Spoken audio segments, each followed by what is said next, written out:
Hey guys, and welcome back to our channel How to Guide. In this tutorial, we're gonna look at how to set the Trust Wallet as default wallet. Now let us begin.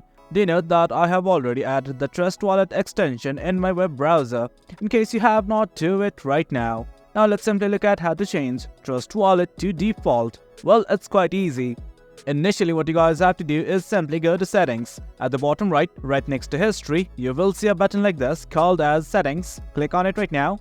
Once you do, this page will open up. That is the settings page. Well, as you can see, lots and lots of options. But right now, what you need to do is simply scroll down, and right here next to open inside panel, you will see a button like this that says set as default wallet. Simply toggle it on. And guys, that is it. That's how you set Trust Wallet as your default wallet. Hope you guys found this video informative, and for more content like this, do remember to hit like, share and subscribe. Your support fuels us. Until next time, thank you.